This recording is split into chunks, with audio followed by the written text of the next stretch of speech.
എവിടെ ജനിച്ചോട്ടെ, വളരാനുള്ള സാഹചര്യം കിട്ടുകയാണെങ്കിൽ ഏത് കുട്ടിയും ക്ലാസ്സാണ്. ഒരു ടാലന്റ് ഇല്ലാതെ ഒരാളും ജനിച്ചിട്ടില്ല പറയുന്നത്. പക്ഷെ സാഹചര്യങ്ങൾ സമ്മർദ്ദത്തിൽ അടിമ പോലെ പോകുന്ന ഒരു അവസ്ഥ ഭയങ്കരമാണ്. നിങ്ങൾ ആലോചിച്ച് നോക്ക്. ഇന്ന് ഡിജിറ്റൽ വേൾഡാണ്. ഈ വേൾഡില് ആർക്കും എവിടെ ചെന്ന് എവിടെ വളരാനുള്ള സാഹചര്യമാണ്. എന്നിട്ട് നമ്മുടെ മനസ്സിലെന്താ? നമ്മൾ പാവങ്ങളാണ് മക്കള്, മിണ്ടിപ്പോവരുത്. നിങ്ങൾ ഈ അച്ചപ്പണ്ടാക്കി ഈ അച്ചപ്പുണ്ടാക്കുമ്പോ അപ്പം മാവിന്റെ ഷേപ്പിലെ വര, അച്ചിന്റെ ഷേപ്പിലെ വര. അച്ഛൻ്റെ അല്ലേ? അപ്പൊ അച്ചു മാറുമ്പോ ഷേപ്പ് മാറില്ലേ? അപ്പോ കുട്ടി നല്ല മാവ, എന്താ ചില വന്നതെന്ന് പിടികിട്ടിണ്ടാവും. നമ്മുടെ പരാജയം മക്കളടിച്ചേൽപ്പിക്കരുത്. നമ്മുടെ സാഹചര്യം മക്കളടിച്ചേൽപ്പിക്കരുത്. നമ്മൾ മാറണം, നമ്മുടെ തലമുറ മാറണം.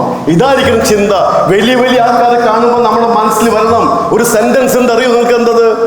ഇന്ന് നീ, നാളെ ഞാൻ. Today is yours but tomorrow is mine.